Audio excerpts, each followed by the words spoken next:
Okay दोस्तों, कैसे हैं आप? चलिए देखते हैं कि कैसे आप अगर अमेज़न इंडिया सेलर है तो कैसे बहुत आसानी से जीएसटी रिटर्न फाइल कर सकते हैं। तो जीएसटी रिटर्न फाइल करने के लिए हम जो सॉफ्टवेयर यूज़ करेंगे वो है सिंपली जीएसटी। पहले इसको ओपन कर लीजिए। ओपन करने के बाद इसको आप जो अमेज़न से अपने एमटीआर फाइल डाउनलोड किए उसको आप अपलोड कर दीजिए। ओके। सो इस बटन को क्लिक करेंगे तो अपलोड कर पाएंगे। आपका वो CSV फाइल है जो MTR से अमेज़न का सेलर सेंट्रल से आपने डाउनलोड किया। ये मेरा CSV फाइल है, MTR फाइल है, मैं उसको रीनेम किया। आप वो एक बार अपलोड करेंगे तो फिर आप सॉफ्टवेयर ऑटोमेटिकली कैलकुलेट कर लेगा कि आपका GSTR 1, GSTR 3 B, देन आपका जो इनवॉइसेस है उसका समरी और क्रेडिट डेबिट नोट्स और इनवॉइस और क्रेडिट नोट का जो डिटेल्स, ये सब आपको टेबुलर फॉर्म में दिखाएगा। ओके। उसके बाद नेक्स्ट आता है कि आप उसको एक्सपोर्ट कर लीजिए। ये जो जितना भी फाइल जनरेट हुआ है इसको आप एक्सपोर्ट कर लीजिए CSV फाइल में, ताकि आपको रिटर्न भरते टाइम इसी को ओपन करना है और फाइल करना है, रिटर्न भरना है। ये देखिए मेरा फाइल एक्सपोर्ट हो चुका है, जो कि मैंने ऐसे सेव किया है। सो GSTR 1, GSTR 3B, invoices and credit and debit notes. Next आता है कि आपको आईटीसी कैलकुलेट करना है। सो आईटीसी कैलकुलेट करने के लिए आप जो टैक्स इनवॉइस जो अमेजन सेलर सेंट्रल से मिला है उसको अपलोड कर दीजिए।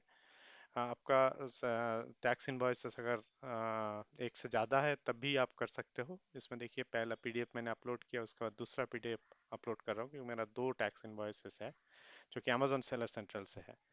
आपको अगर कोई और जगह से है तो उसको इसके साथ ये जो राशि आपको 287.78 है इसके साथ आपको मैन्युअली ऐड करना पड़ेगा। होने के बाद नेक्स्ट आप आ जाइए GSTR पोर्टल पे, जहाँ पे आप हम दिखाएंगे कि इसको फाइल कैसे करना है, रिटर्न कैसे फाइल करना है। तो gst.gov.in पे लॉगिन करिए आपका लॉगिन क्रेडेंशियल से। उसके बाद डैशबोर्ड पे जाइए। उसके बाद फाइल रिटर्न्स पे जाइए।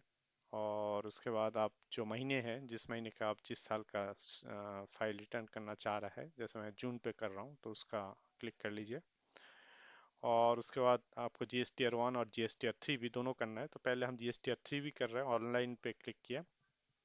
उसका जो ऑप्शंस है वो सब आपको ऐसे ही रहेगा, मोर और लेस। आपका भी ऑप्शंस अगर आपको नील रिटर्न नहीं है तो ओके। उसके बाद नेक्स्ट थिंग आपको फिल करना है कि ये जो इन इंटरस्टेट जो आउटवर्ड सप्लाई है, सॉरी, जो आउटवर्ड सप्लाई है उसका डिटेल्स आपको फिल करना है। तो कैसे फिल करेंगे? आपको वो CSV फाइल जो आपने डाउनलोड किया उसका से GSTR 3B ओपन कर लीजिए। और उसमें से जो लास्ट वाला वैल्यू है, लास्ट वाला रोज है जिसमें आपका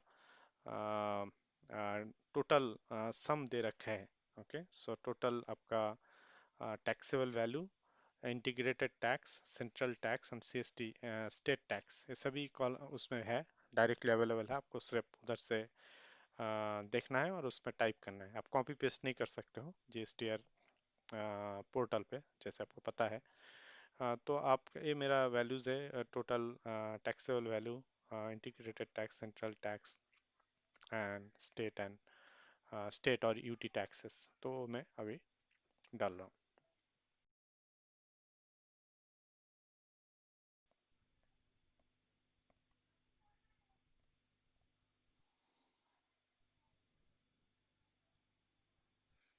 ओके। शेष नहीं है तो मैं नहीं डालेंगे। उसके बाद हम इसको सेव कर देंगे। सो सेव करने के बाद वो अपडेट हो जाएगा। उसके बाद आपको चलना है इंटरस्टेट सप्लाईज पे। Okay. So now interstate supplies पे आपको ध्यान ये रखना है कि आपको खाली जो फिर उसी GSTR 3B का जो एक्सेल CSV फाइल है उसी में से आपको सारे स्टेट का डेटा लेना है, टैक्सेबल वैल्यू एंड आपका जो इंटीग्रेटेड टैक्स अमाउंट है वही डालना है। जैसे मैं शुरू करूँगा आंध्र प्रदेश से और उसमें जो टैक्सेबल वैल्यू है वो डाला। फिर आपको मैं उसका जो IGST वैल्यू है वो डालूंगा। सो ऐसे करके आपको सारे स्टेट का फिल करना है। खाली एक ही चीज़ ध्यान में रखना है कि आप को जो आपका जो होम स्टेट है, जैसे मेरा होम स्टेट महाराष्ट्र है जहाँ पे मेरा GST रजिस्ट्रेशन है, वो नहीं फिल करना है इसमें। इसको आपको वो डेटा यहाँ पे फिल नहीं करना है। ओके, तो ऐसा करके इसी में जल्दी जल्दी भर देते हैं जो डेटा है।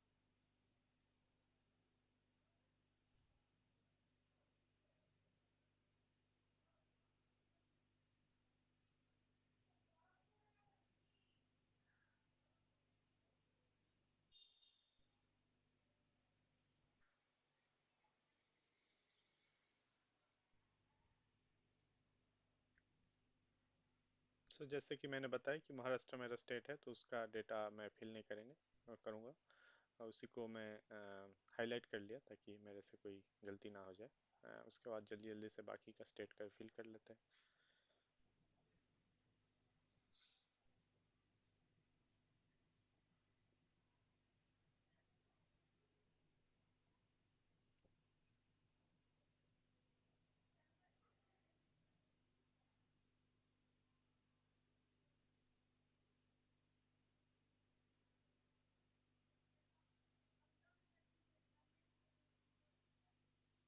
ओके, उसके बाद आप सेव कर दीजिए, और उसके बाद आ जाइए एलिजिबल आईटीसी का डिक्लेयर भरने में। एलिजिबल आईटीसी का डेटा भी आपको सिंपली जीएसटी का स्क्रीन से मिल जाएगा, और वो डेटा आप डाल दीजिए ऑल अदर आईटीसी में।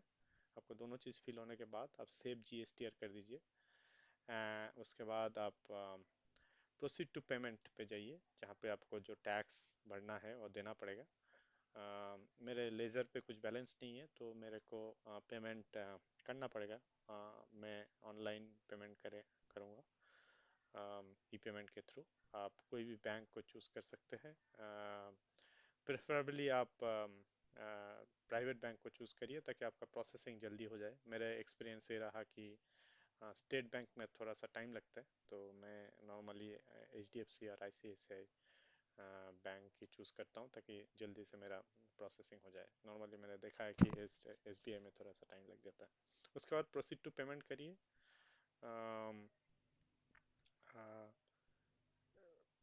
वार्निंग देगा कि आपको वो पेमेंट हो रहा है, और ऑफसेट सक्सेसफुल का मैसेज भी आएगा। उसके बाद आप प्रोसीड टू फाइल पे क्लिक करिए, ताकि आपको फाइल करना है। इसमें आपको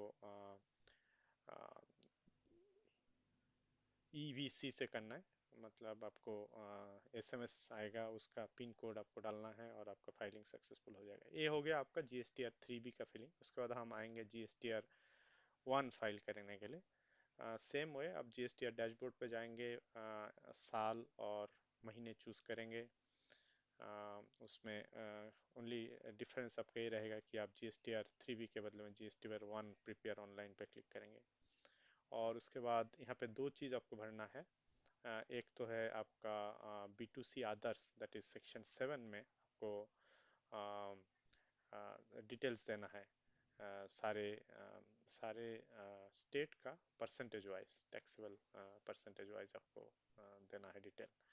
तो अगेन आपको जो जीएसटीआर 1 का समरी जो मिला सिंपली जीएसटी से, वो आप ओपन कर लीजिए, और उसमें सारी चीज़ें ऑलरेडी टेबुलेटेड है। तो आप सारे स्टेट कर लीजिए चूज, और उसका टैक्सेबल वैल्यू के हिसाब से ही सम हो रखा है वहाँ पे।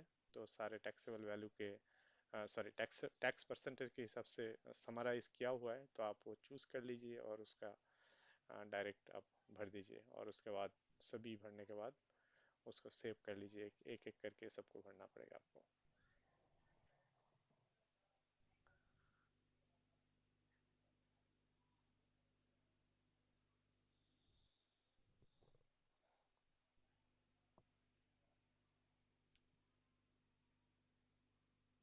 सभी स्टेट भर देने के बाद आपको अंत में इसमें याद रखिए कि आपको सारे स्टेट का भरना पड़ेगा, आपको इंक्लूडिंग आपका होम स्टेट। ओके, और उसके बाद सेव जरूर कर लीजिएगा। सेव करके आप बैक जा सकते हो।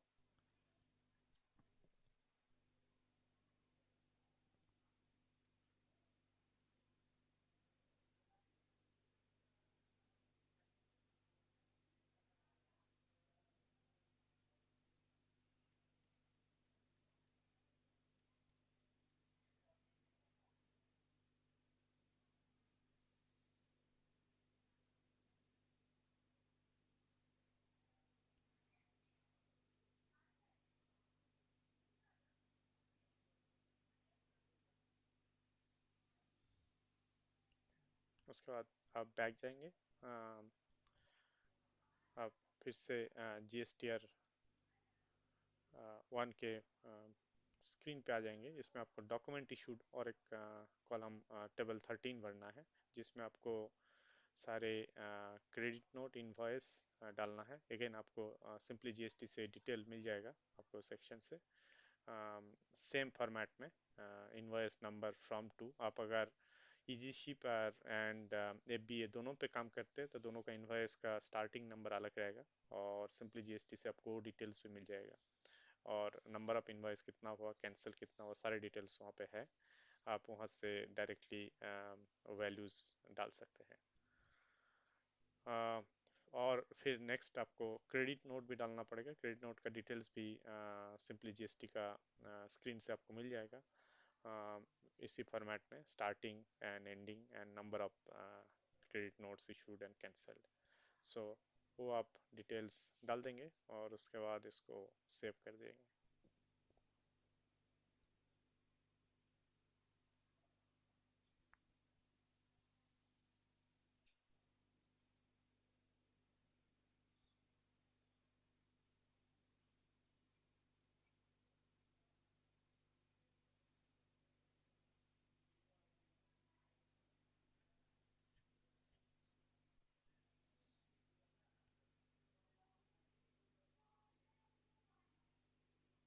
उसके बाद हम एक बार डबल चेक कर लेंगे फिर से। हम जो एक्सेल शीट जो समरी सिंपली जीएसटी से बना हुआ है उसी के साथ वो नंबर्स को एक बार टाली कर लेंगे, ताकि हमसे कोई गलती ना हो जाए।